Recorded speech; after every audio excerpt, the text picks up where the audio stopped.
Ladies and gentlemen, welcome to Midwest Dungeon Delvers. Tonight, we are continuing the Six Sword Saga campaign with our latest episode, A Road Dangerously Traveled. Let's see exactly how far into the journey to Lukiel the party can get to tonight. But, of course, you have to remember, first and foremost, the most important part of this campaign there. Good evening. This is Lyris Dane reporting on behalf of the COS as we witness yet another harrowing chapter in humanity's relentless pursuit of forbidden innovation in the year 2525. In what has been dubbed the Six Sword Saga incident, 6 carefully chosen individuals from the Maxwell Federation's latest VR experiment were thrust into the full immersion simulation known as the Six Sword Saga, a digital realm where the lines between myth and machine blur. What began as a promising trial for the next generation of escapism quickly spiraled into an unsolvable tragedy. Our sources confirm that the participants heralded as pioneers of this radical technology have become permanently entrapped within the simulation.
All right, let me just double check on our audio. Nope, and there it goes. All right. Aldrich, I believe we've got a bit of an echo on your side. Weird. Give me a second. That's the only thing that I can detect. Yeah, there's like a brief echo on when I'm talking, and then your figure moves and stuff. Should be good now? Question mark? Yes. Good. Okay. All right. So, literally, just my headphones turned up too high. It's just headphones turned up just a bit too high. All right. Mic check. Justicar. Mic check. Mic check. 1 2 1 2. Perfect. Mic check. Owen. Check. Perfect. All right. When last we left the retinue of adventurers, the party had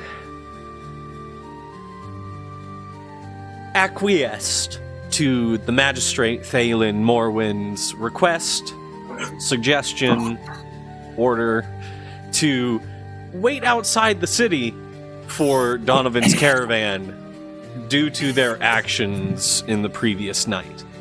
The party mostly followed this request, except for one Aldrich, who decided to disguise self and re-enter Othmere to try and investigate even further, perhaps the magistrate and his goings-on. Discovering some documents, but nothing leading to malfeasance or corruption in the government here of Othmere that he was aware of, that he discovered. He had to spend some time in the stocks, getting caught by the magistrate breaking into his home, after which he met back up with the party outside of the gates of Othmere, and they had a night's rest. Justicar choosing to take the entire night's watch himself. So Justicar, you do have a point of exhaustion at the start of today. That is okay. Not only that, due to several strange occurrences that have befallen Justicar throughout the night, it seems his shadow is facing towards the wrong direction, no matter what light source. They also noticed a small circular area kind of glowing in the middle of the night. Jen and Owen investigating it further, Jen fully stepping into this circle. Jen begins to have a vision, the details of which, Justicar, you can only begin to guess, as Jen shows no visible sign that his consciousness is aware of you or the party anymore right now. What else is noticeable for you, Justicar? That pulsating energy that sometimes emanates throughout Jen's form seems to be going haywire, and there are multicolored lights going hither and thither underneath his skin. Is it like increasing in intensity? It seems to be moving faster and faster.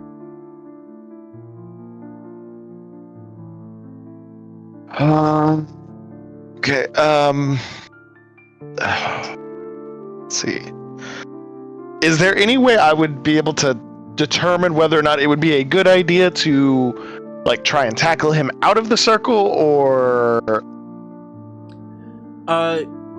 Make an insight check. Insight check Okay. there, Justicar. That is a 16 on the die. Insight, 21. 21. Riftland's taint and tears into the material world are volatile in nature. They are, by their very essence, confusing and random, in the sense of you don't know exactly what individual tear or rift will bring. Whatever is happening, it doesn't look like Jin is having a good time, and it would be better if he wasn't in that circle. That is what you can determine. In that case, I will tackle him out of the circle. All right. Owen and Aldrich see Justicar just full sprint and then shoulder check Jin out of the circle.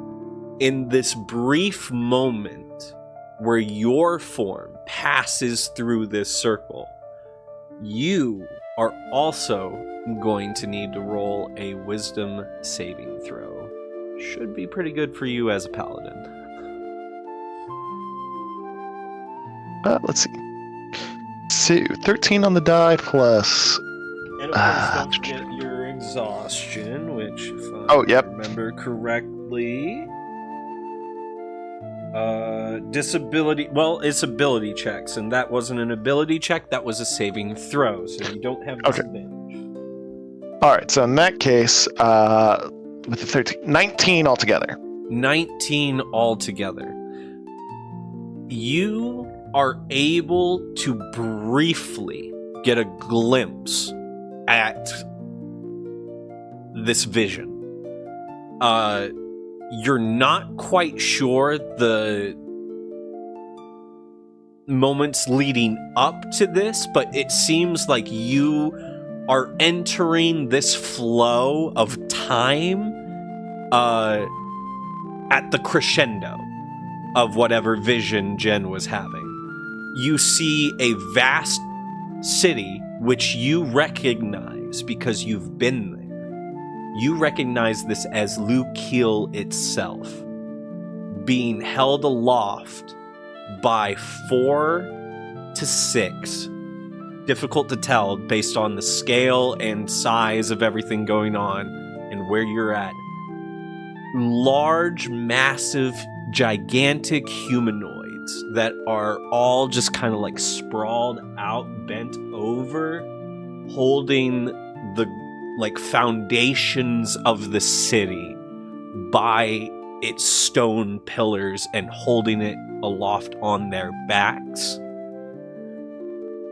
Amidst all this chaos and the screams that you hear, Justicar, you see a individual flying with purple arcane wings, and I need you to make a perception check to get any more details than that. Okay, 14 on the die, and perception is a 3, so 17 altogether. 17 altogether. You notice a kind of tattered leather armor that looks worn, almost ancient. This kind of greenish cloak that has holes, battle torn, and like several of the edges are kind of singed, burn marks and such. You notice this individual has a long red tail and horns. Can I tell based on that, like what kind of race this individual might be? You would guess that this is a tiefling or one of the demon-touched. Okay. I would like to get out of the circle as quickly as possible. Yes. It's a very brief moment that you are in this circle with Jin, as you are kind of like throwing yourself through the circle. You kind of like come in almost horizontal into the vision, see all this stuff happening, get that brief moment of seeing and clarification, and then you've tackled Jin outside of the circle.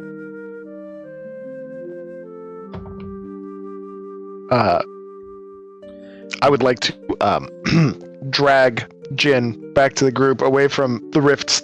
Okay. The rift stuff. As you begin like pulling him back towards the group in the campsite, you hear him kind of muttering to himself. I don't understand this. Like, it doesn't make any sense. What was I seeing? No, I don't get it. Why were they holding it? Like, you know, he's just kind of like lost in this.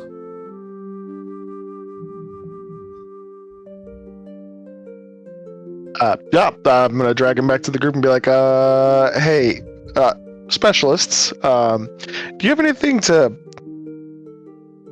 put him to sleep? Seneschal Victor, who is still kind of like holding the makeshift, lack of a better term, coffin for Jeff Radiotis, steps forward and says, I'm sorry, Justicar, but it seems that our medicinal ointment supply is rather low at the moment, and it would be rather difficult to procure the supplies necessary on account that we can't go back into the city.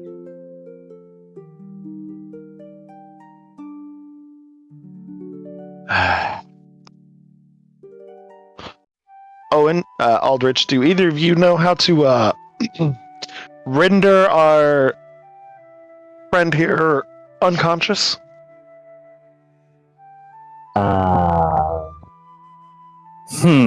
Well, Can I do a Sure. perception check on his body type?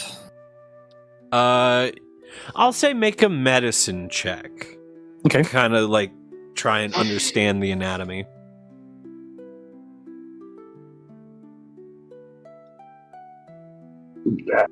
I could attempt to render him more distracted. Right. On the other hand, you have a hammer, so there's that option. Hoping to leave gentle persuasion out of this. This will take a second.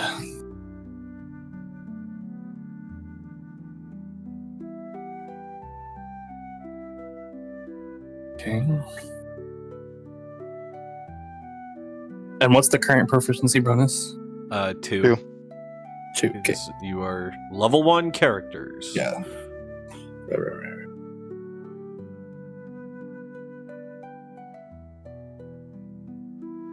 Dun. Upon consideration, Done. no, I have no idea. Sorry. Okay.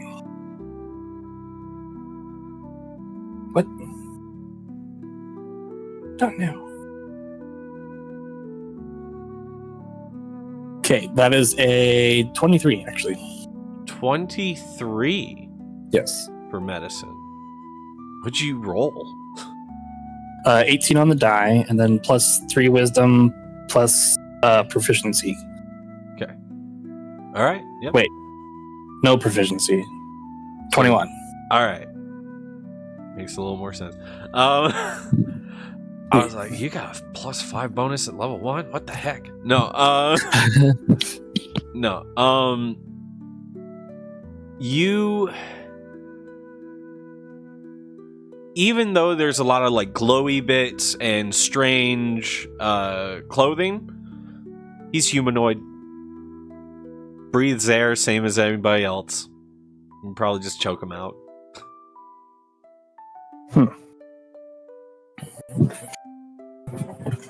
If you're looking to make him go to sleep, genuinely, you think that this is just a brief bit of like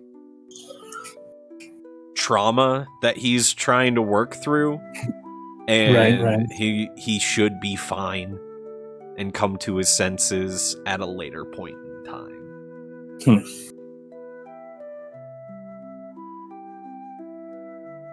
Okay.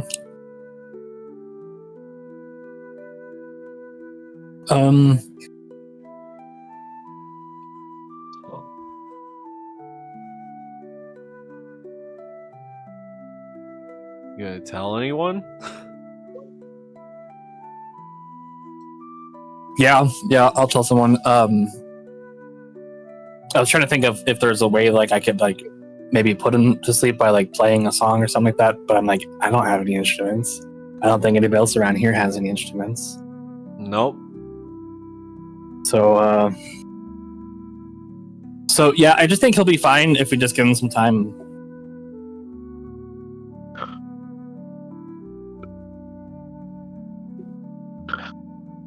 Oh, are you sure about that? Should we at least restrain him?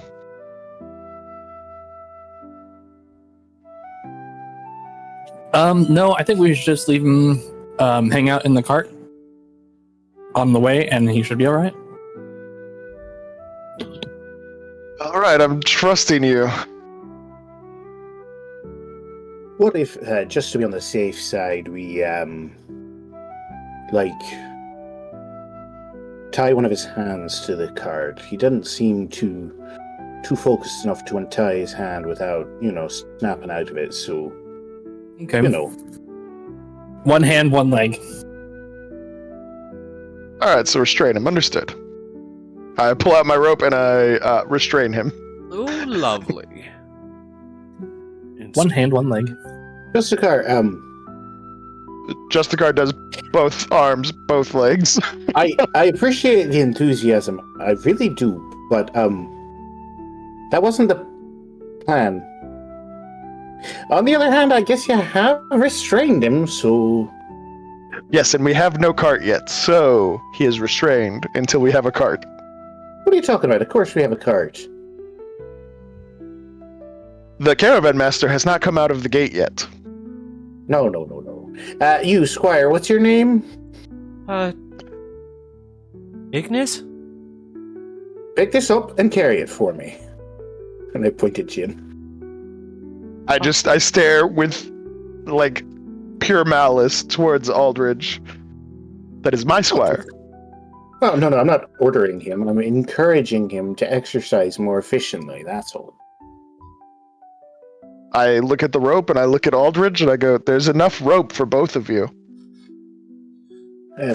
Given my size, that's not too surprising. But I don't seem to be out of my mind.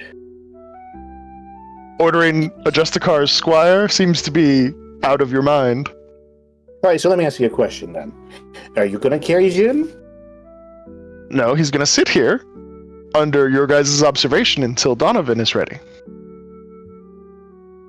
And then I will undo one of his hands and one of his legs, and I will attach those to the cart.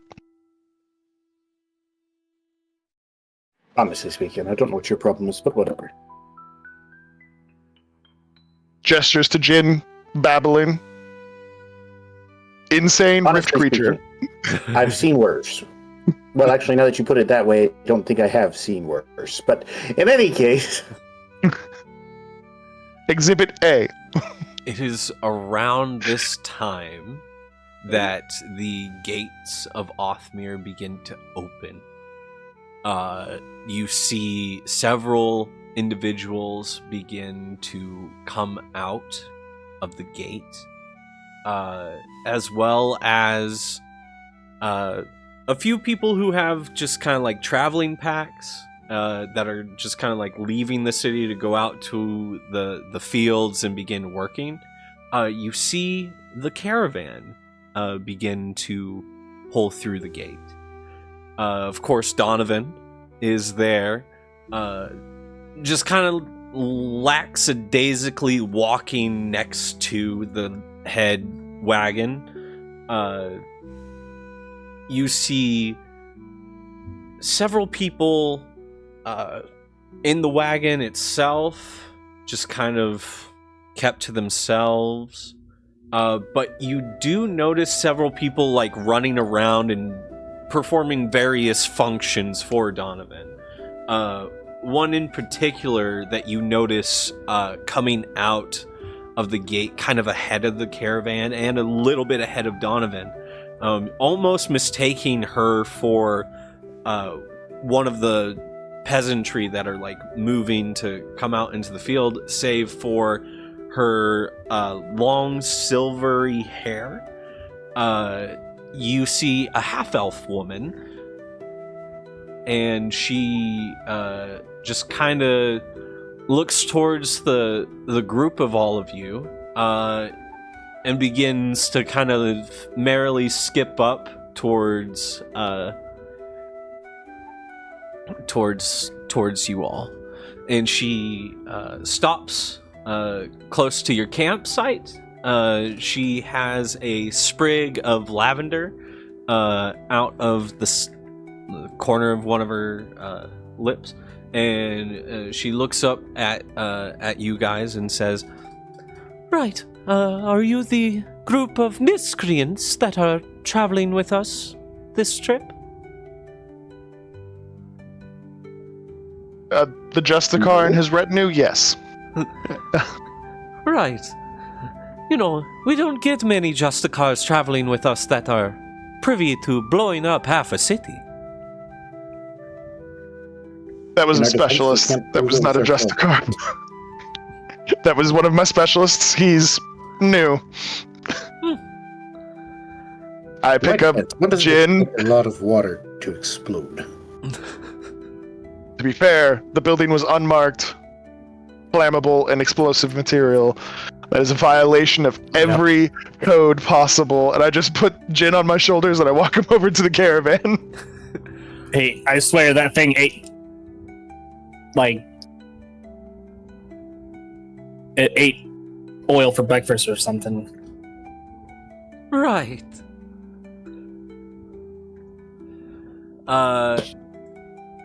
Well, we better be off. We don't want to keep Donovan waiting. And she heads back over towards the caravan, skipping past Justicar, who is carrying Jin. Definitely has a lot of energy for this early in the morning. I am definitely, by the way, dragging my heels. Like, it's been a long day. I'm still sore.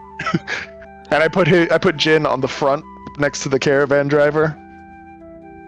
That way I can keep an eye on him. All right, you do so. I just leave him tied up. You hear as you get closer and go to put him tied up, you hear Donovan kind of arguing with this shorter gnome individual who is wearing a monocle. The gnome looks up and she says, "Now, Donovan, this is absolutely absurd. How would we skip Brayden's Rest on this journey? Brayden's Rest is always a great spot to pick up minerals and different gems that the villagers sift through the Opaline River. Of course, I have to stop by Brayden's Rest. Otherwise, this whole trip will be worthless to me. You understand?"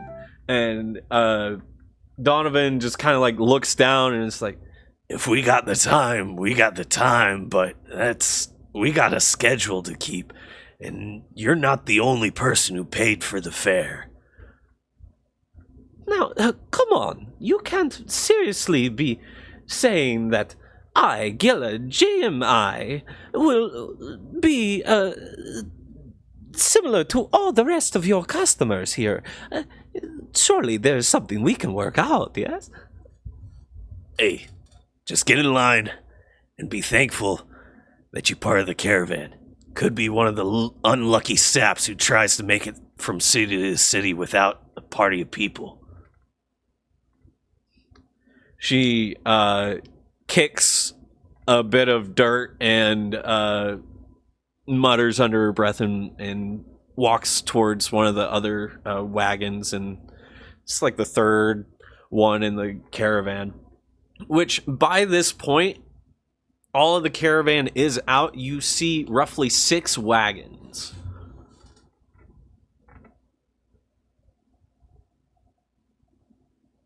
That's quite the train you've got there, Donovan. Well, also, when you've got a reputation of being safe in these harsh lands, pays pretty nice. I do. Yes. If needed, I can give my assistance to you by helping watch the little one for a very brief trip to whatever village she was talking about. Oh, Brayden's Rest. It's a small little hamlet right on the coast of the river. We could make a stop there, but it would add perhaps a day or two to the travel. If we cut past the Hollow Hearth, then we would get to Luke sooner. What is this Hollow Hearth? That sounds foreboding. It's just a crumbling way station that rumored to be haunted. It's not actually. I've traveled there and actually rested there many a times. Well, how long do you think it would take the little one to make their buying and selling? Because if it's not a long thing, we could deviate from the caravan for a brief window to help them and then because those villages do rely on their trade goods. Commerce is important. Make a persuasion check. I'm half-heartedly doing it. Okay, half-heartedly. You are tired, so this Oh. is a check, so it is at disadvantage. Yeah. Well, that was actually really good, surprisingly. Ooh. So persuasion is a 20. Yo, nice. He looks at you and he kind of sees how tired you are. And he has this, like, almost pity. It's not quite pity. It's like, oh, this poor guy's just so tired. And he looks at you and he puts a hand on your shoulder and just says, You look beat, man. If you want, we can stop by Brayden's Rest. And it's not too much of a trouble. To be honest, I'm just kind of tired of taking her there. It's mostly just it's the duty to help everyone I can. So it's the villagers will sell their gems to her. They'll get whatever pittance, and I just kind of like trail off and gesture, and I'm like, it's my duty to help. Of course. Such If you need is anything, the Donovan. curse of a Justicar, right? It's a wondrous thing to help everyone and be treated with pure malice. It is at this point where you feel this kind of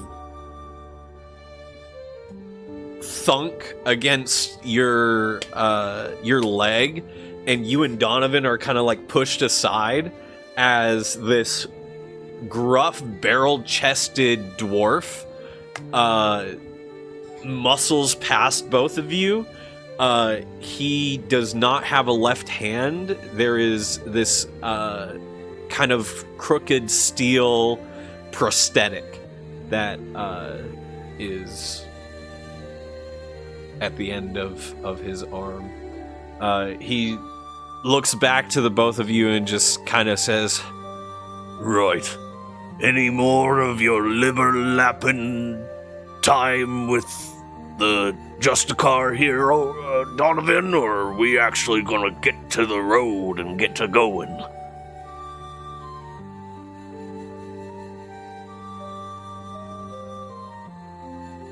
Donovan just kind of like looks back towards the dwarf and says, Look, Torek, even though you may be... I'm sorry, I'm switching in and out of the accents, guys. You may be my oldest traveling companion, but I would advise against touching a Justicar. I just wave it off. It's not that big of a deal. There's a lot worse Justicars out there. If I had to guess, that's probably what happened to his hand. Thievery.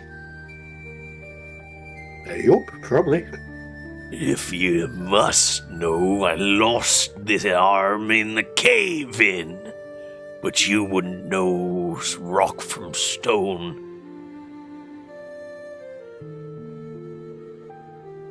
So thievery. I would like to point out that at this point in time, you are quite literally a dwarf above ground. So, you don't have much room for talk about not knowing much about much, right? and he just kind of like shoves off, keeps moving along. Right, Ray Sunshine, that one. Well, Donovan, if you need anything further, just don't be afraid to ask. I will do my best to help. Of course. And Also, don't keep mind in mind Torok. Torok is a friend. And he's just upset that I get the family friend discount when paying him. Oh no, he seems like a lovely chap. Just, playful jibs. Just a note for you. As we're heading out here, Caravan Master, I do take commissions for investigative or negotiation positions as necessary. For a modest fee, of course. He's under retainer. He works with me. He works for me. If I work with you. if I need your services, I'll be sure to ask. Well, certainly. Also, I'm not above carrying things that aren't too heavy or digging holes as needed. So, I've done caravan work before. Good to know.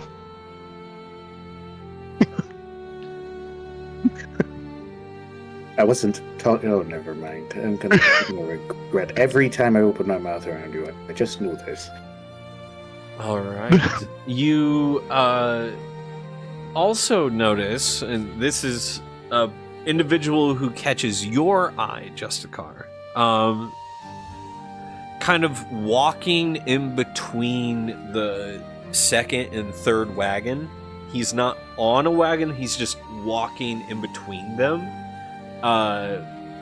His hands are clasped around something in his hands. He's holding something.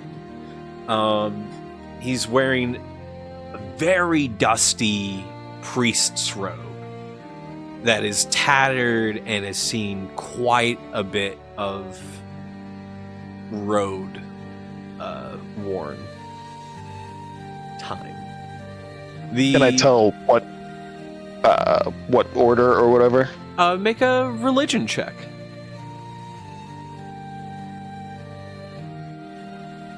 Nope. I got a 2 on the die, so I got 8 altogether.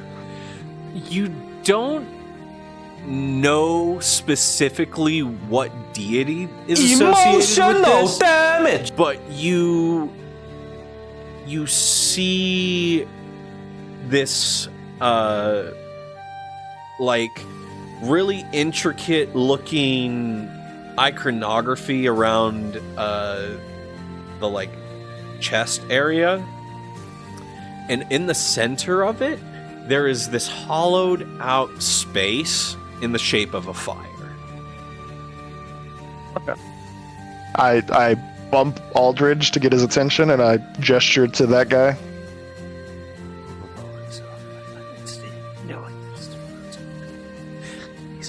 On your way to... Do you want the front or the back of the caravan? Myself? Yeah, well, we're going to separate out. You on either the front or the back, Owen on whatever you don't decide, and I'll take the center.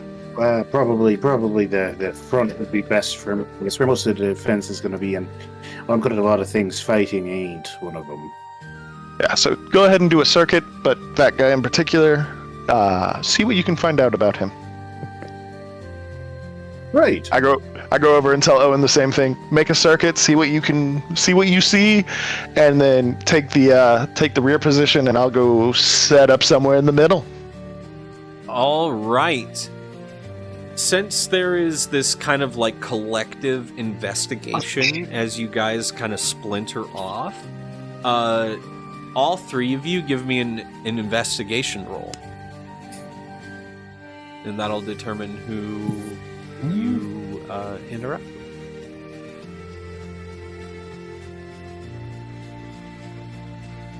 Mine is going to be 21. 21 from Aldrich. Owen. 15. 15 from Owen. Justicar. 6. All right.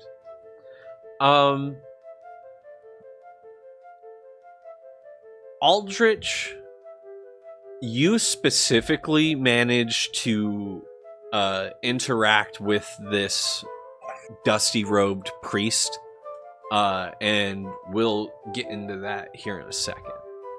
Owen,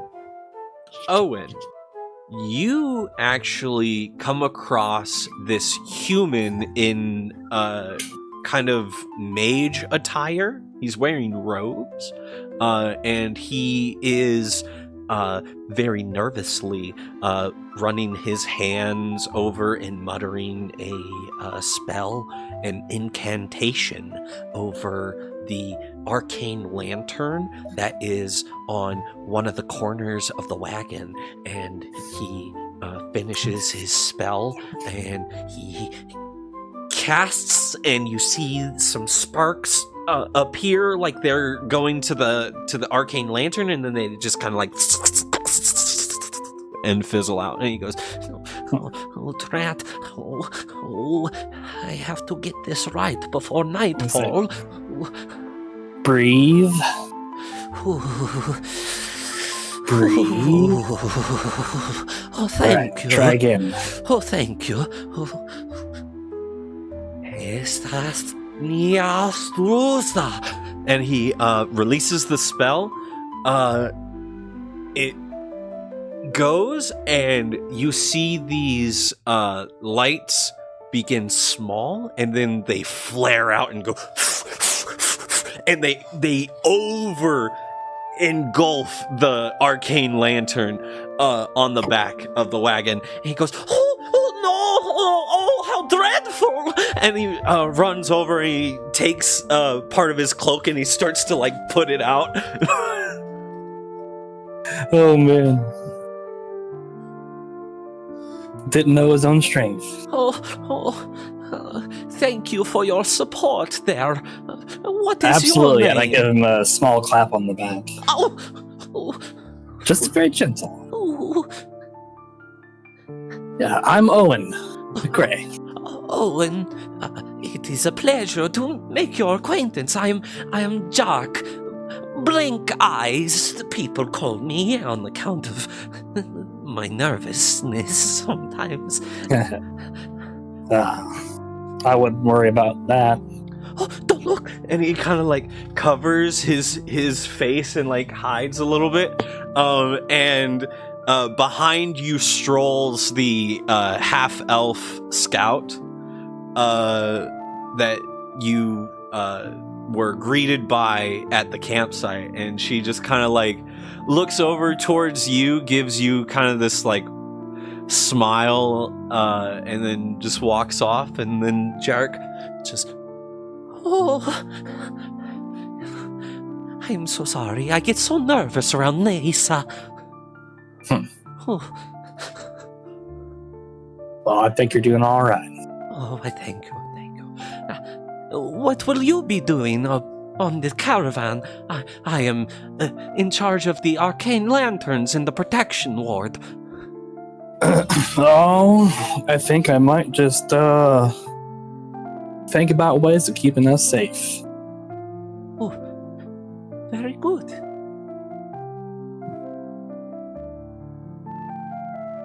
We'll cut over to Justicar. Justicar with a 6. Closer to the outside of the caravan, like, you know, where the guards would be walking along the edges. Yeah. Along the edges, you actually smell something really foul coming from one of the caravan wagons. You notice there's a bit more space in between the 4th and the 5th, and the 4th and the 3rd caravan wagon. Like they give a bit of space. That 4th wagon is kind of smells. I'm gonna regret this. I'm walking over to the caravan. All right, you see a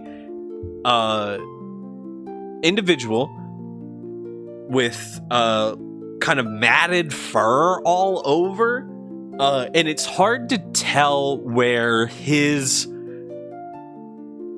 fur begins and the pelts that he's wearing begin. Like, it's all matched all over himself. And he upon hearing you approach, he kind of like looks over towards you, and you see this hobgoblin face looking back at you. He just goes, "What do you want?" I would like to know what the cause of the smell is.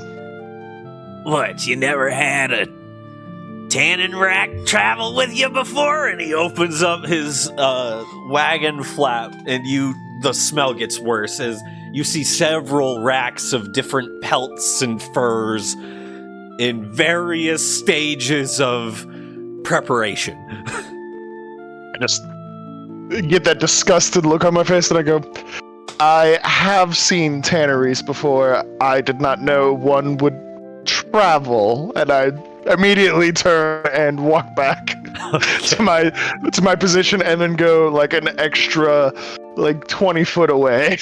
Wonderful. It's a bad day and I chose the worst spot in the caravan. Yes, you did. Yes, you did. Aldrich, cut over to you. You, how are you approaching this priestly individual? I'll ask that. Am I approach any situation ever with absolute confidence and cheerful? Lovely. I walk right up to him and I say, "Good afternoon, Reverend. What's the good word?" Good word. Yes. A good word would be nice right about now. Oh, flame of flames, give us guidance.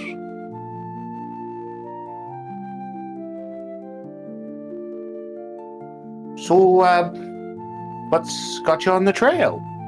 Oh, do you not know? This is my penance. Interesting. What for? Oh, the signs will come. The dreams, they tell me. But the caravan always moves, and with it, the stories of all those who come before and after. It is in the flame that these stories come to life.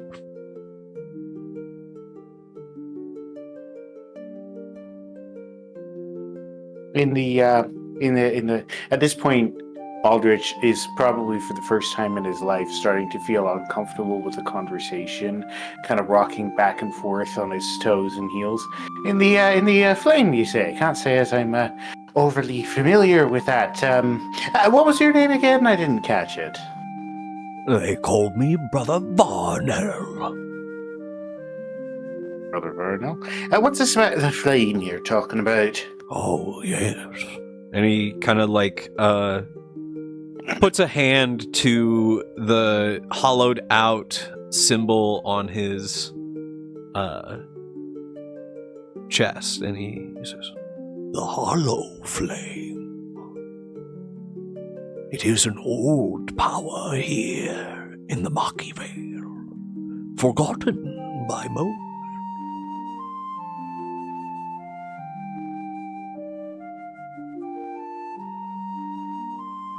Tell me about it. Why, of course I will tell you all that I remember. We are going to be here for a while. Please do say on.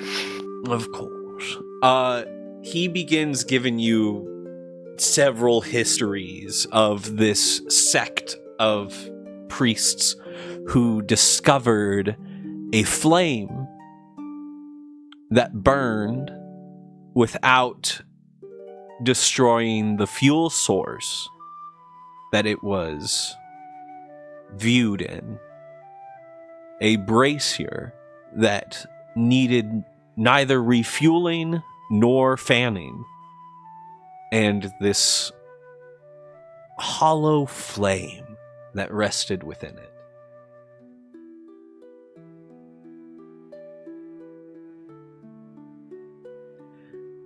All right. As Justicar passes in his, Justicar is doing laps around the caravan, right? Yeah. You like As Justicar passes at one point, and the priest sort of turns away a little bit. Yeah. Aldrich turns to Justicar and just massively, with his hands shaking and this put upon look on his face, mouths, "Why me?" and then turns back and immediately joins the conversation again. Beautiful, beautiful. All right. You guys are on the trail. I would like, Aldrich, since you are towards the front of the caravan, I would like you to roll the d6 for the first day of the journey. I can do that. Want me to roll my good d6 or my bad d6? Whichever. Let's roll the good one to be on the safe side. 3. A 3. Wonderful. All right. The day is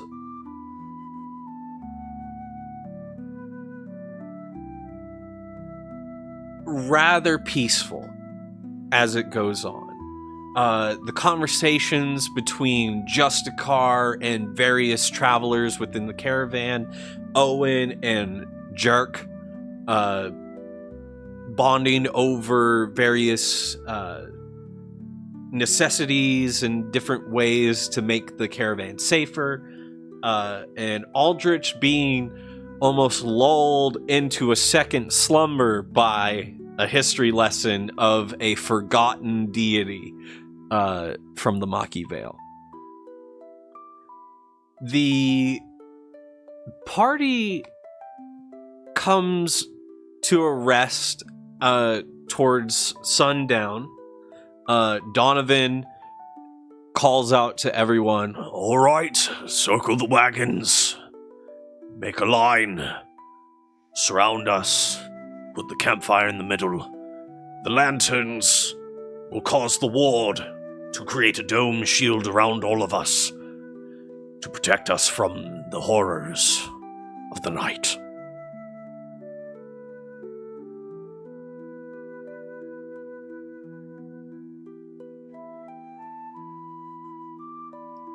Are any of you assisting in the camp readiness for night?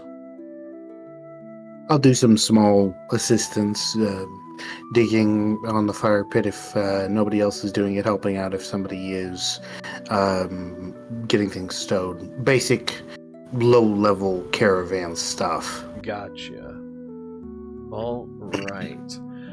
You end up helping Sister Pina, a rather cheerful halfling herbalist who has a rather large sack attached to her belt that seems to weigh her down a little bit, but she is helping prep the fire and get everything ready there. Hello, sister. We don't see many of our kind out and about. Oh, of course not. It is good to see a fellow halfling out and about in these wilds. It gives me courage that I am not alone. True enough, true enough. After all, as the saying goes, 2 halflings make a mouthful. All right.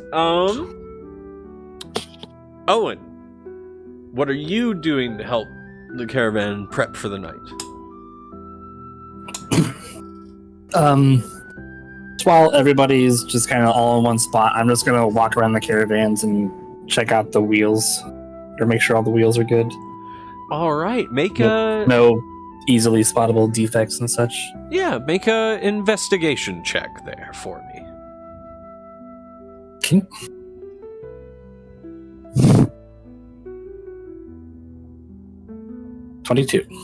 A 22. A 19 on the die. 17 on the die. Oh my goodness. Yep, your investigation is stupid high though. Because intelligence, and then, yep. That makes sense. Okay, so. You don't see any damage to the wheels. But there is something that you do notice. Seems like Jark is not where he should be in that particular moment. He's supposed to be setting up the protection wards around the caravan, yet he seems to be fiddling with one of the arcane lanterns.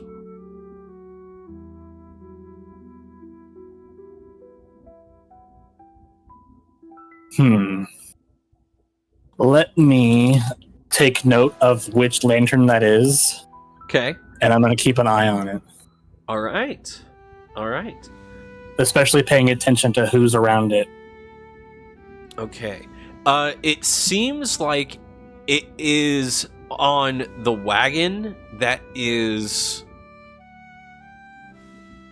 fifth in line. So it's behind the tanner's wagon.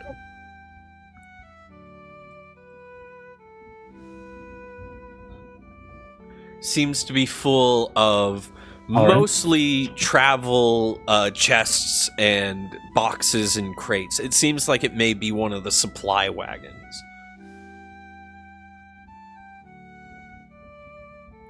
All right. In terms of anybody that goes near, you notice a human woman who kind of goes over to that wagon, crawls inside. You hear her rummage through one of the chests, and then she comes back out of the wagon flap, and she has a flute that is carved of a knuckle bone of some sort of creature, and she brings it and herself towards the campfire and begins playing a merry tune.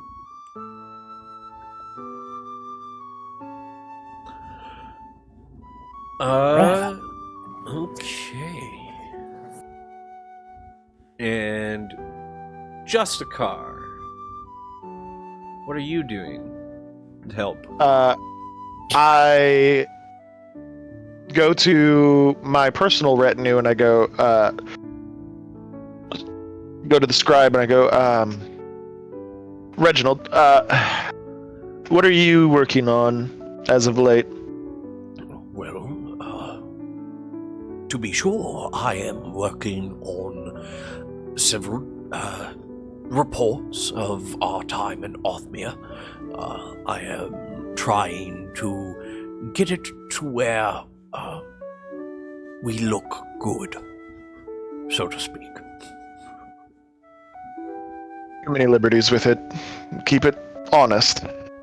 We did make mistakes. Of course, sir. I will not leave anything to get us in trouble in terms of obfuscation. Just merely leaving out the part of one of your new subservient arms having to spend some time in the stocks. Okay, we could leave that in there. We've employed specialists before. They have sometimes been not the most law-abiding, and he did pay for his crimes, so he's good now, at least. His debt's paid. Of course, of course. But if you do find yourself with some free time, see if Donovan has any clerical work that he might need help with, or if anyone else in the camp might need our assistance with anything in particular when it comes to your specialties. Of course. Also, you're studied with the church, right? Somewhat, yes. Have you ever heard of anything such as like omens or Agravain being upset with his followers and doing things to indicate this? By my knowledge, there is very few instances of Argavon's anger towards one of his servants. Typically because Argavon's servants are prideful in their upholding of justice and law. To this end, Argavon typically doesn't have to chastise his following. Now, those who fall from his grace, those who become lawless, now those he chastises, those he punishes, even strips them of their power. I've heard tale, but Seem like that severe. Just more of a indication that you might be on thin ice kind of situation. Have you ever heard anything of like that? Well, to my knowledge, no. If Argavon wished to speak to you, he would speak to you. He is very much capable of showing up anytime he wants. What about any kind of omens or indications that you're doing the right thing? Does he do that aside from just showing up and talking? I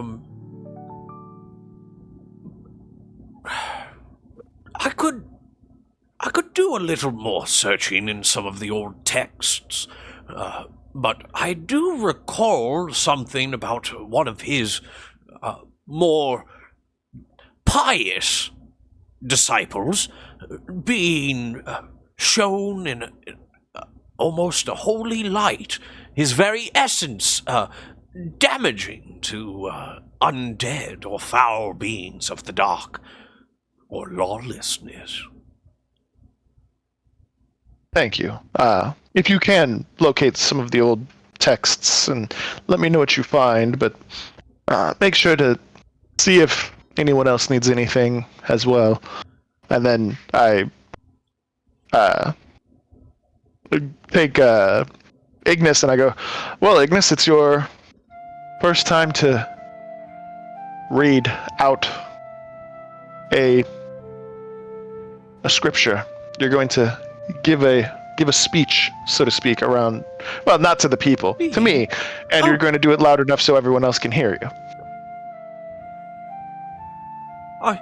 Are you sure, Lord? No time like the present. You've already done your swordplay for the day. All right. One moment. I feel a bit nervous now, out of nowhere.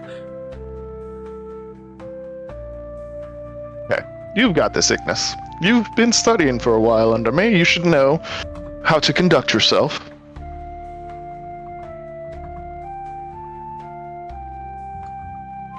I instruct him, you gotta find that center, focus in on that inner flame and everything like that to, that way you're not nervous when you give your benedictions or in some cases your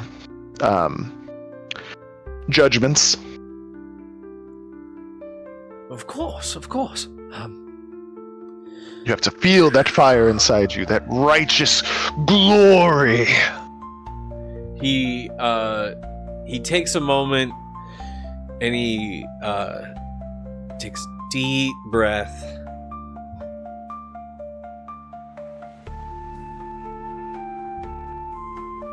And he says, well, I guess I should begin with one of my favorite passages from the Book of Mandates. The Hammer's Edict. Let the righteous strike not in hatred, but in judgment. For Argavon's hammer is forged not to destroy, but to correct the path of the wayward. It is in this teaching that we all can claim our waywardness and find hope in his mighty hammer, for it is not to destroy you, but to refine you.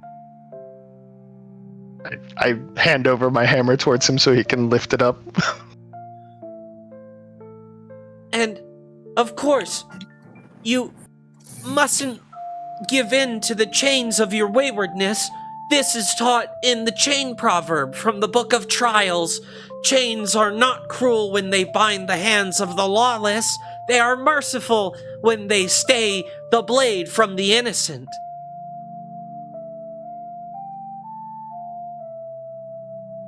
Very good, very good.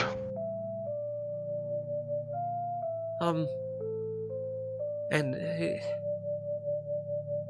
it is to Argavon that we should look, for even the stars shall burn away before Argavon forgets the sins unconfessed and the blood unpaid. For this is the fall of the unrepentant. I begin clapping. And who's this talking again? Ignis. Squire Ignis. Okay. You did good. You did good, son. Thank you. He sheepishly, hands you back the hammer.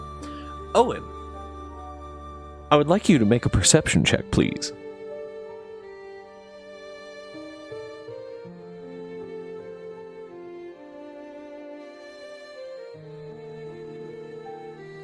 Natural 20. Just as the lights begin to lower and they begin to fade some, the arcane lanterns around the caravan begin to light up. Bright, vibrant, arcane light is emanating from around all of the caravans except for one. That supply caravan that you saw Jark fiddling with, its light, though it is lit, seems to be slightly dimmer than all the other lights that are around.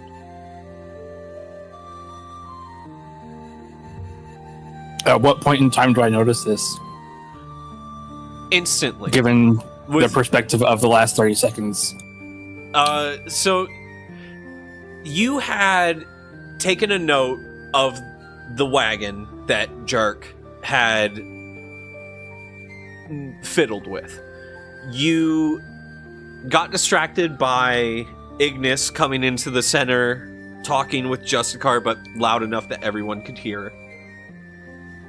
And then as soon as you noticed, oh hey, one of the lanterns, one of the arcane lanterns is lit. You looked around, and that's when you noticed. So it's while he's talking or after? Right after. Okay. It's almost like the sermon was enough timing to cover the fading of dusk into night. Mm-hmm.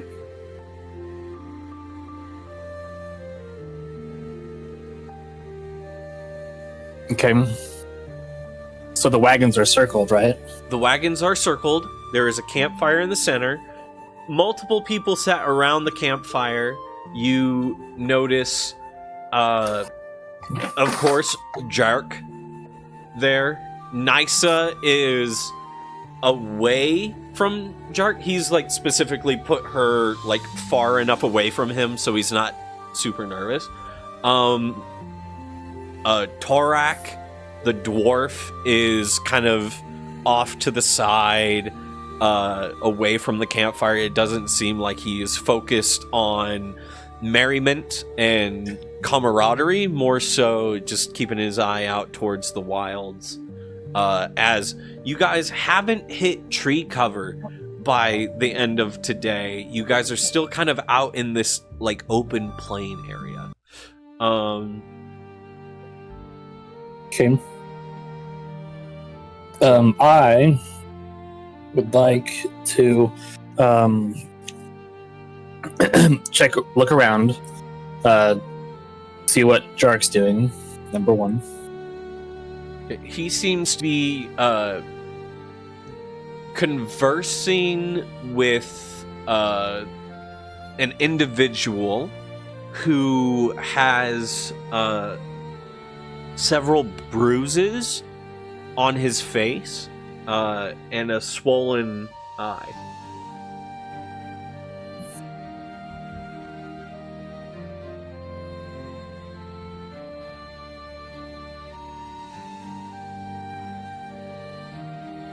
Is this guy bigger or smaller? He is bigger than Jark. He is not taller than you, but he is more muscular than you.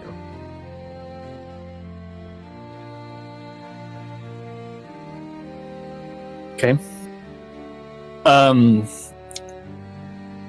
After I discover that combination, I'm going to wait approximately 17 seconds, and then I'm going to get up from my spot, and I'm going to walk in front of the tanner's wagon. Okay. And then I'm going to stop to, like,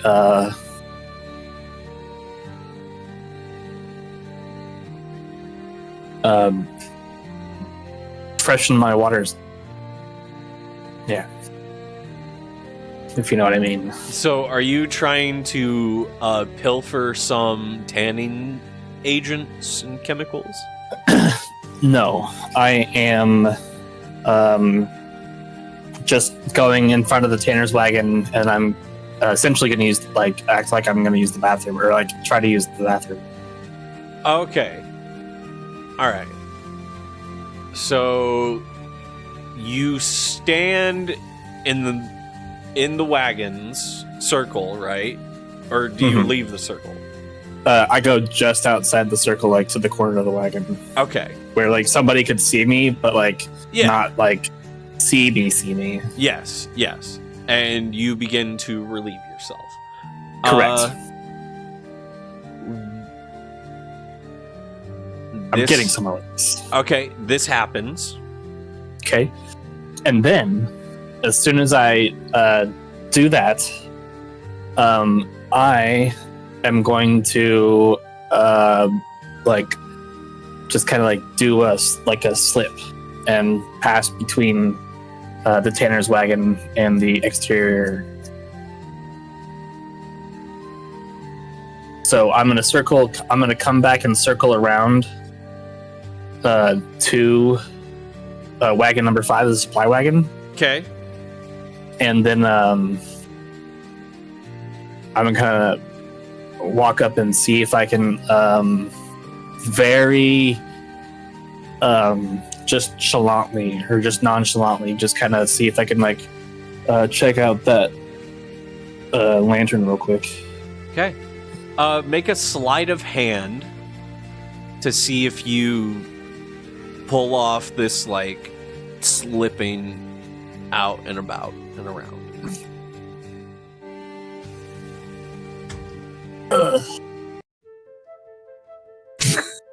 What'd you get? Natural 1. Ooh, yeah. As you go to like mime slipping, you actually slip and land kind of chest first in the puddle of your own making. Very nice.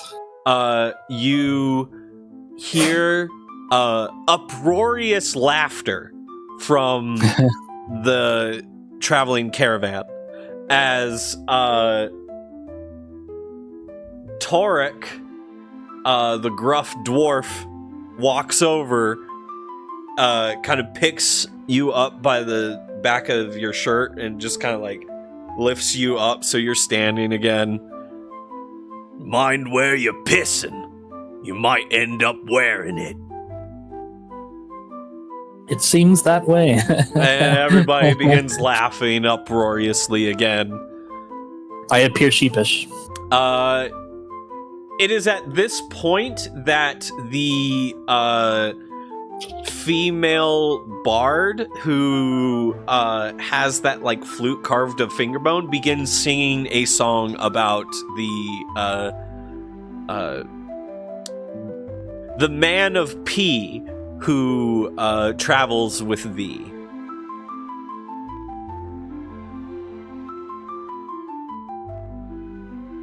You have become the subject of a bard's song.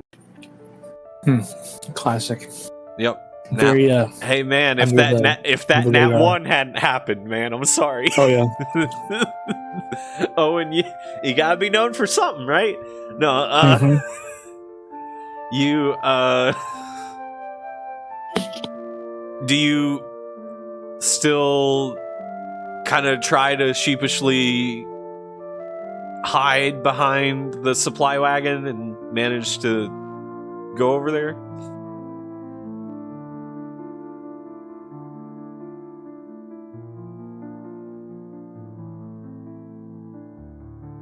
Is that something you're wanting to do, or? I mean, yeah. And the end goal is to get that lantern checked out somehow. Okay. I think I need one more misdirection, maybe. I'm gonna see if I can ask one of the caravanners for something to clean myself up with. All right. You see this individual in a mask, kind of hooded,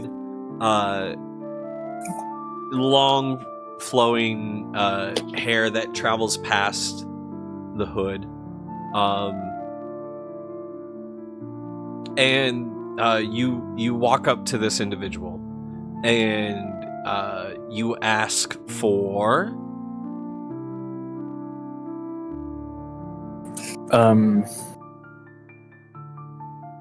Maybe a slightly soiled rag or something like that. Piece of cloth. I suppose I could part with something.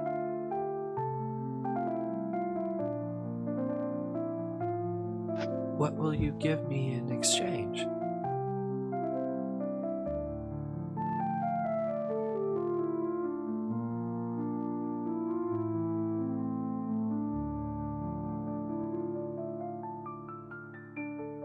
How about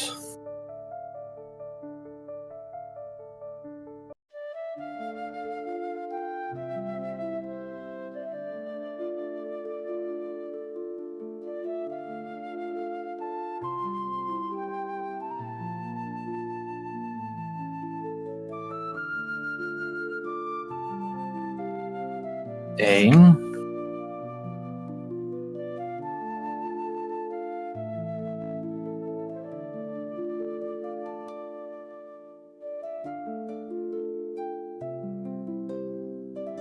pair of candles?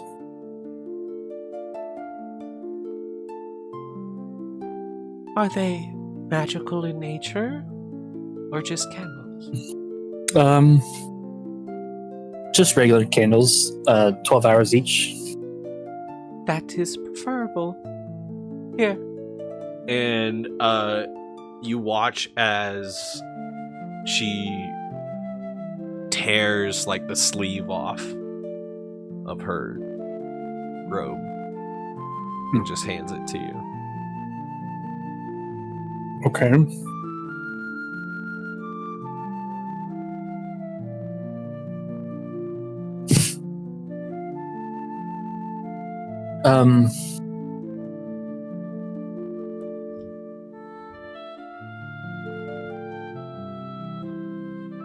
Now, if you don't mind, could you go clean yourself up? Yeah. This time, I walk in between the supply and the tanners. Okay.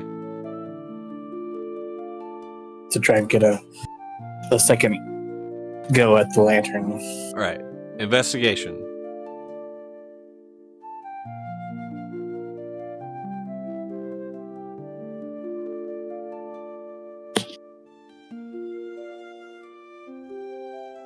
$17. 17.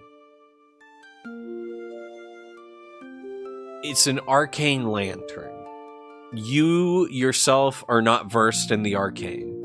You do not know how it works. All you know is that it is slightly dimmer than the other ones.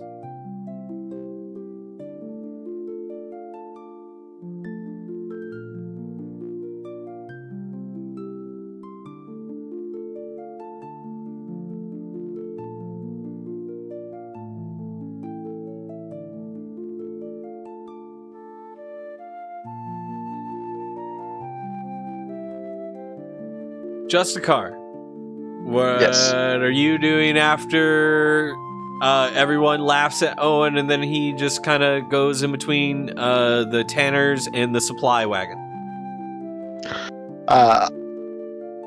I'm going to assume he's doing his specialist thing, and he's on the trail of something. So I look over at Aldridge and I kind of give him the hey, something's up with Owen. He seems to have the scent of something. And then I pull out one of my torches and I light the torch. I guess I'll do the first round around the camp to see if I can see anything. Brief interjection before Justicar goes off on its wondering. Has that guy stopped talking yet? Yeah. Okay. He stopped talking to you, Aldrich. He sits closer to the campfire than any of the other travelers, and he is talking to the fire. Uh-huh.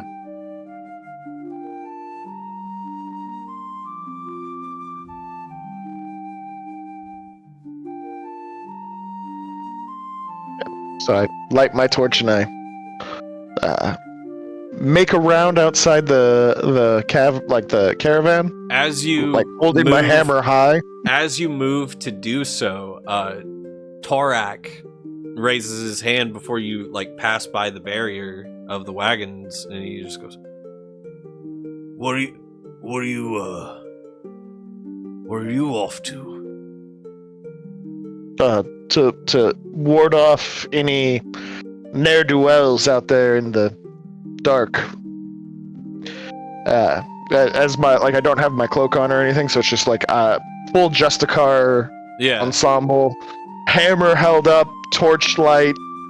Does I'm going to go be intimidating is what I'm attempting to go do. Scare off any bandits or night fangs or other. Look, I know you mean well, Justicar, but take a look at yourself. You're barely standing. I'd look at him, I go, I know I was a little harsh with you earlier. It was an attempt at humor. I'm not well versed at doing that. But I still have to do my duty, which is your duty for all of you is to see us safely without any problems. How can you do that if you die the first night? Again, it would be better if I were attacked than any of you. It is, again, it's my duty to protect you all. Allow me to at least attempt to ward off any attacks for the night. I don't know what deal you have with Donovan, but I know what deal I have with him. And I'm the hired muscle. Let me do my job the first night. If it is unsatisfactory, then you can patrol the other nights. But I ask you, for the betterment of all of us, that you stay inside the wagons, and you, specifically, get rest.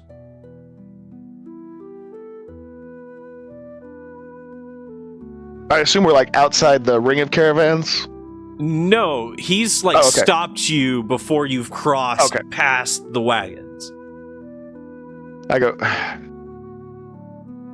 I can see you're very passionate about this. I have seen too many foolhardy warriors walk past those wagons. I've seen too many disappear into that night for a brief patrol to never return. The last thing I need is for someone of your stature to go missing at Donovan's caravan. Now that would bring a lot of the Opaline Ward, now wouldn't it? And we wouldn't want that. I understand your concern. If there is anything that I can do to help, please.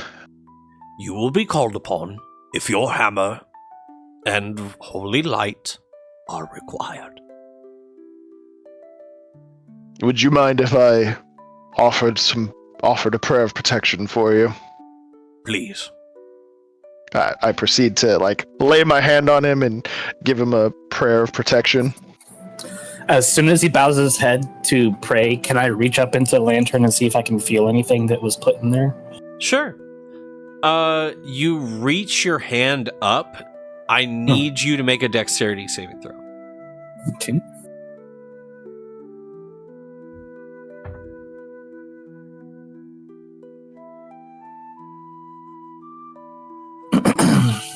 Mm, 13. You take 3 points of fire damage as arcane fire engulfs your hand. It's painful. It doesn't feel good. And you pull your hand back, wincing from the pain of it. It's almost as if you were... I'll give this description because us people in the modern day maybe have the equivalent. If you've ever held your hand on an electric fence for that brief, too long second. Yep. So your hand is somewhat numb as well. Okay.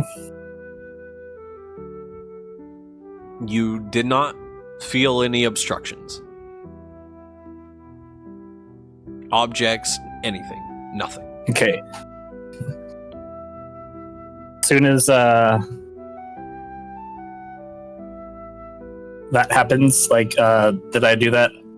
I'm gonna fall back into the camp space.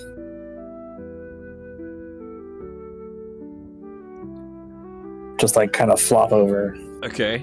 You fall back into the camp space. Several eyes and ears look towards you. What's the matter? I do I push myself back up off the ground and just kind of act like I tripped on the wagon wheel. Make a Or, performance maybe the history check. thing. Make a performance check.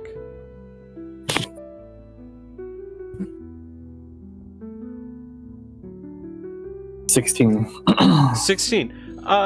Everyone kind of goes back to their conversation. Seems that you've believably performed like you tripped on the wheel. Okay. I Aldrich, sit back at the campfire. what are you doing? Well, I remember what Donovan was saying in the tavern. You know, how the noble houses are hiring for any profession, right? Good or ill. And as such, I'm going to spend some time walking through the camp, just getting a feel for who's there, why they're there, and what their plan is. Okay. Make an insight check. Basically looking for useful people or bad eggs. Yeah. 11. You get the sense that most of the people here are there for their own reasons. Some are more than willing to share. Some are playing their cards more close to the chest. The ones that stick out to you that you are encountering. Torak, the dwarf, he seems like he's hired muscle, Donovan's friend. So he probably goes wherever the caravan goes. And that's Torak.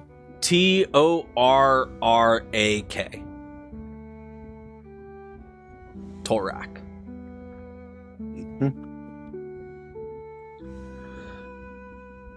Torak.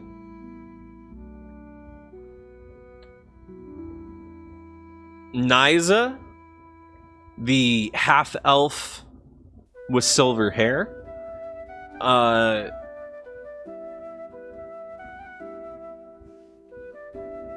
seems to not be willing to disclose why she's working with Donovan, but she doesn't seem nefarious. The individual who now has one torn robe arm, masked face. Anyone with a mask is hiding something. So what's that about? You're not quite sure. So that kind of radar flags for you.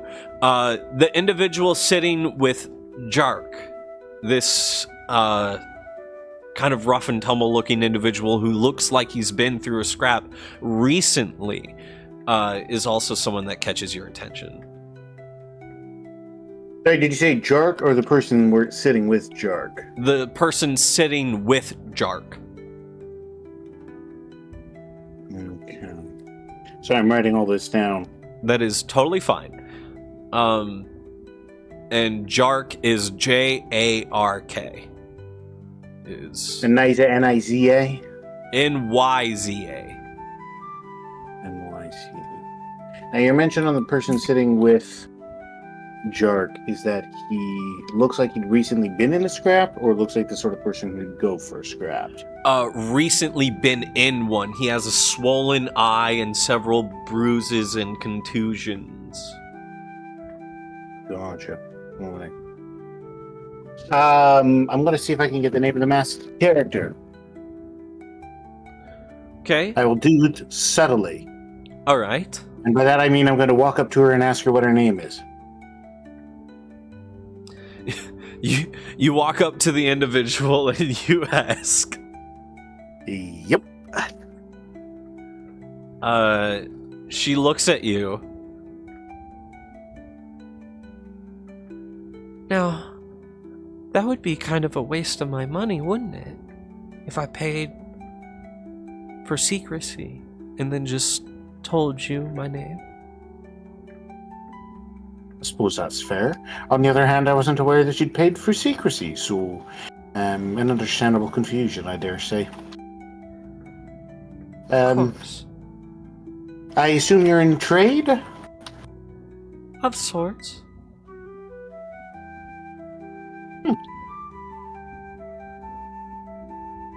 First time making this trip?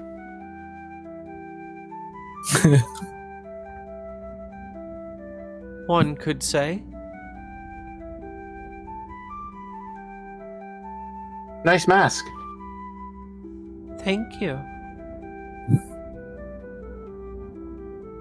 Have a good evening. You as well.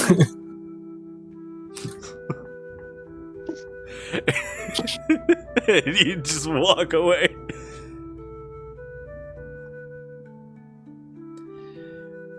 It is at this point in time where all The hubbub around the camp starts to die down. Everyone's excitement starts to die down. People are starting to get tired. Some people have fallen asleep and gone to sleep. Are any of you staying awake for watch, or are you going to sleep? I'm going to stay up late, but not necessarily a full watch, merely keeping an eye on things.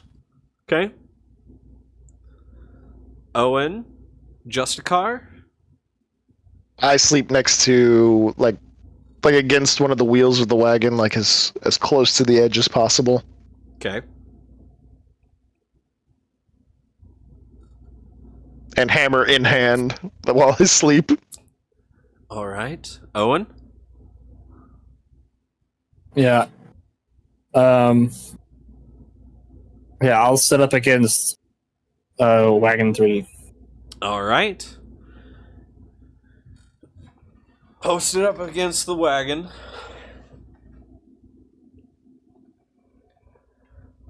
And I'll just go over my notes and study. I need everybody to make a wisdom saving throw. Wisdom.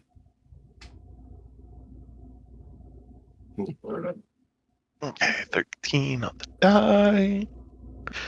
Plus 10.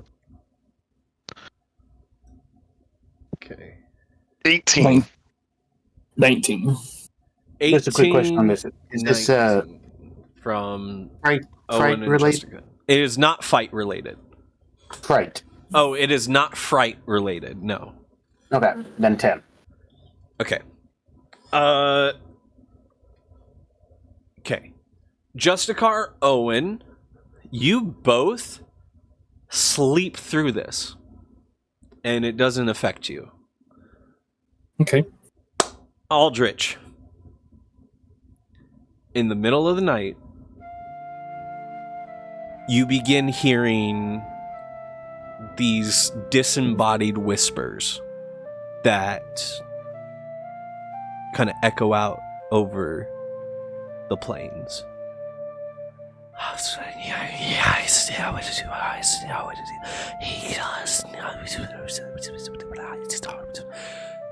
And as you kind of like strain to try and hear and understand what's being said, you find your mind is almost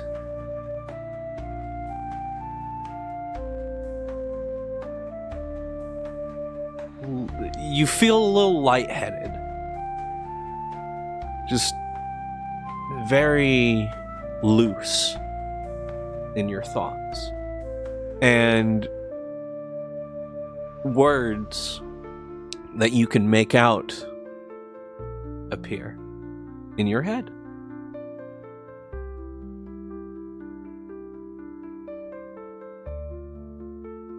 Okay. It's So Only a matter of time. Soon I'll walk the plain again. Perhaps you could show me the way.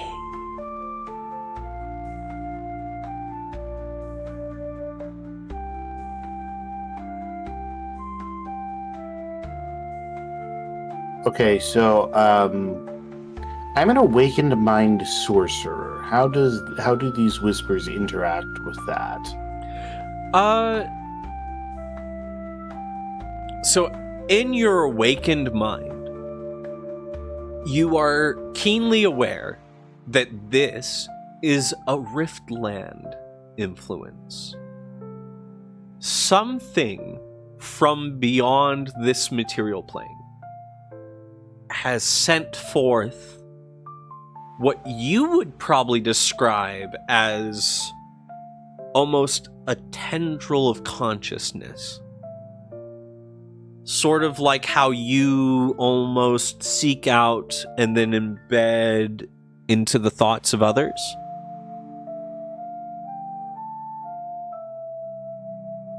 Huh. But on a much grander scale. because you notice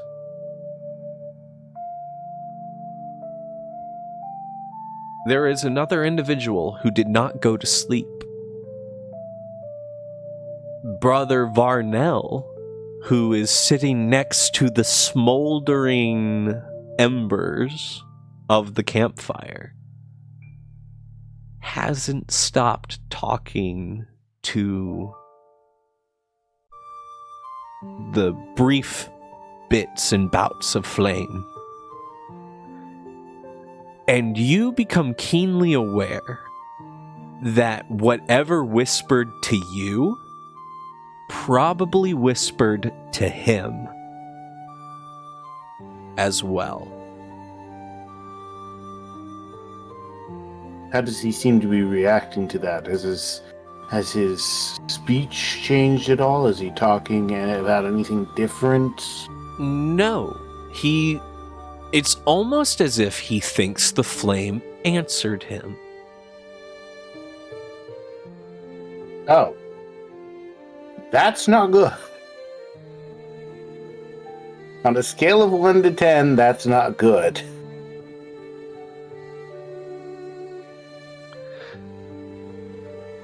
I'm going to try and break free of whatever's influencing me. All right. Make a second wisdom saving throw.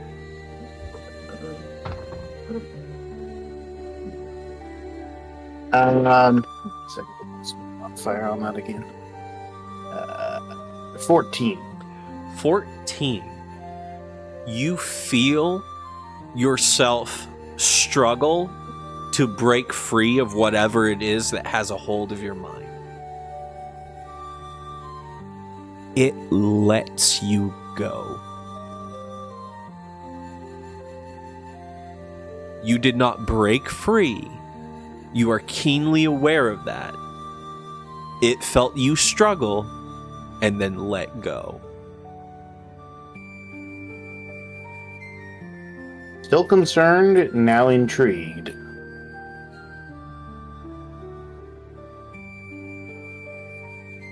The whispers have vanished.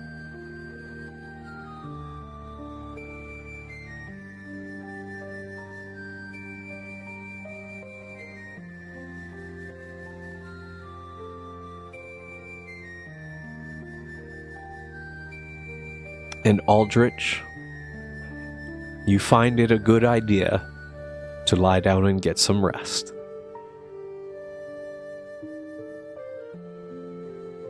All right. Yeah. Everybody else, you awaken. New dawn has greeted everyone. Justicar, you will have recovered from your exhaustion. Aldrich, you do not have an exhaustion because you eventually went to lie down.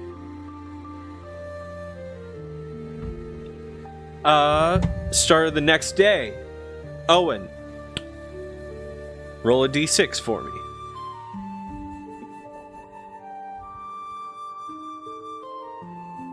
3.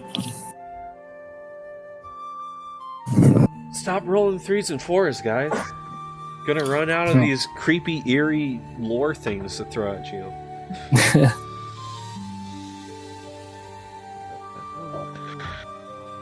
Not that one.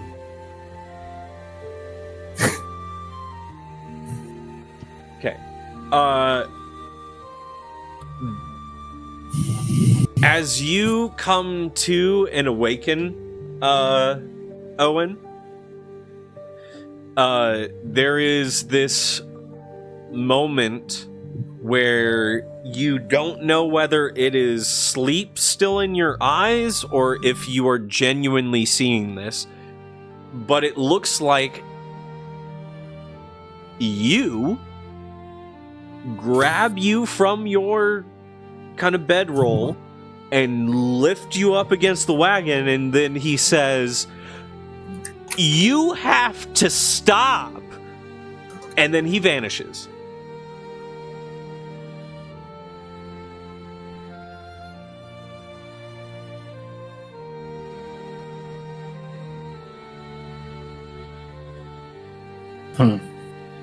I don't react. I continue waking up. All right, you continue waking up. Justicar, your shadow is normal again. Owen's is not.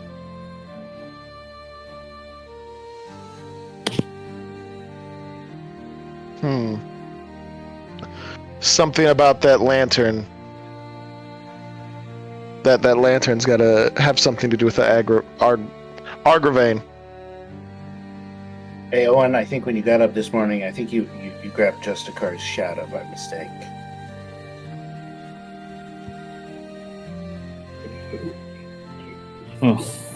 Anything else seem out of the ordinary? Make a perception check. Okay.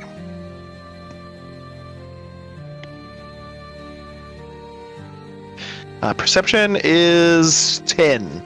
10. I'm mostly just seeing if everybody's like, is anybody missing? Is basically what I was looking for. No one is missing. Everyone made it through the night. No one is missing from the caravan party. Good. The caravan Beyond gathers. that, not paying attention. Yeah, the caravan gathers together, splinters out of its circle formation, and continues down the road.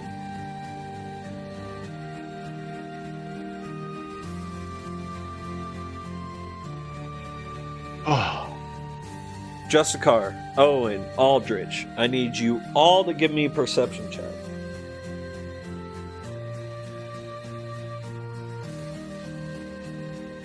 $16.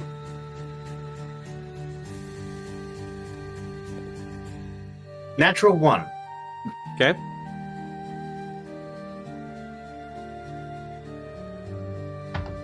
Owen? 13. All right.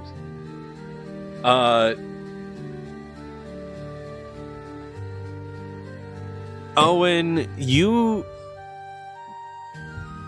hear something up ahead of the caravan, like up and ahead, kind of off to the side of the road. Almost like muffled speech or something that has a voice but is weak. Justicar, you hear something or someone say, "Help, help, you have to help. You have to help." I run over immediately. You splinter away from the caravan. You go over to a ditch that is on the side of the road. In the ditch, you see this mass of cloak, red skin, horns. You see a long tail. Does this look like... It looks very similar to the vision that you had the other day. However, the armor and everything is not near as tattered, as torn, as worn.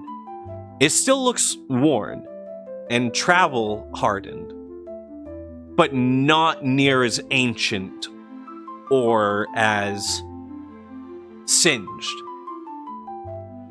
Does he look like he's injured, or does he look like he's like not had food or water? He looks weak, malnourished, but also looks like he's bleeding. He looks injured. I squat down next to him. And who might you be? Person I've seen before? I don't matter. Help him. And you see as he kind of like unfurls his hands around something that he's been kind of like hunched over. And you see this sickly looking lizard-like creature with wings and a barbed tail. Does it look injured, or does it look like it's diseased? It looks injured and sickly. A bit of both.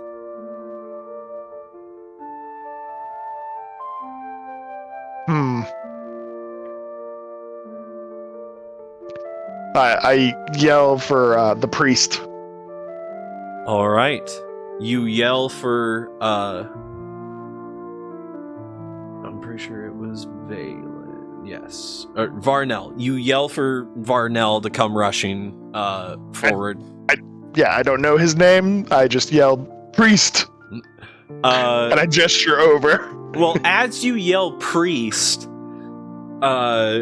Reginald, Ignis, Victor, and Brother Varnell all rush up to you. I look at my personal retinue, I go, none of you are priests. Well, in training, says Ignis. Fair enough. You get a pass. You two don't get the pass. But thank you for coming anyway. They look sheepish and embarrassed a little, but they came to your call of aid. You see the priest looks down and goes, "Oh my. Oh." You have the ability to cast restoration, or can you heal? This may be beyond my healings, but A simple heal for the horned one. Perhaps if may I? And he reaches down towards the individual who kind of like backs away a little bit, and then as he sees that like he's not being hurt, he just kind of like opens up a little bit, and you see the priest kind of scoop up the little lizard-like individual, and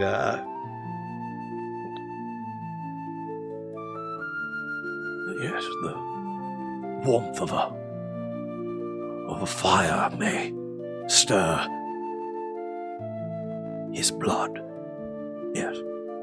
and he begins to walk back towards the caravan with the little dragonoid.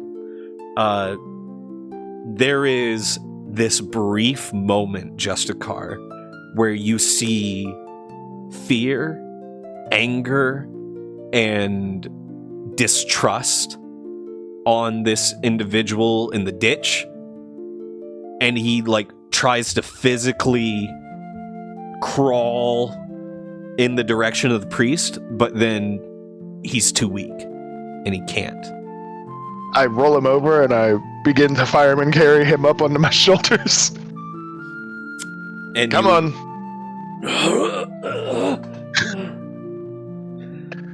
If the priest can heal you both, I'll see to it that your pet gets unsick.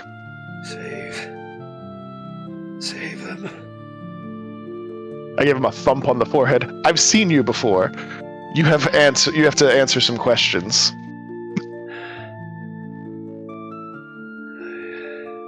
And he kind of passes out. And that's where we'll end tonight's session.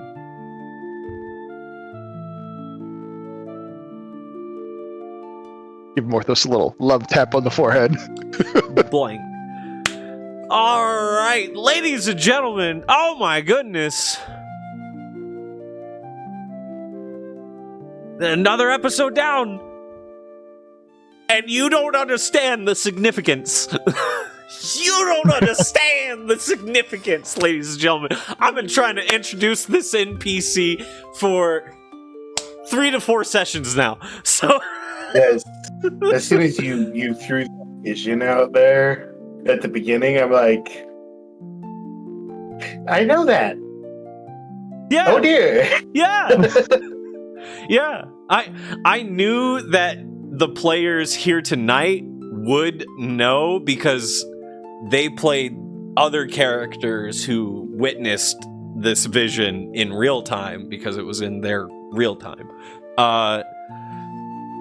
So there's a lot of layers to this, and I'm excited for all of you to get some answers, maybe, to some questions, but also to keep you in the mystery and the intrigue for all the things coming. But yes, finally we have introduced what I call the story roller. So we've finally starting some rising action. Here we go. Ladies and gentlemen, you know my 3 questions. I gotta ask them of the players, but also you chat. So what was good, what was bad, what needs improvement? Owen, let's start with you.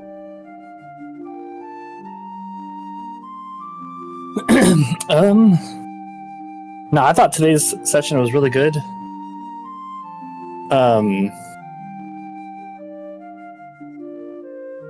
The lamp was really kind of throwing me off, and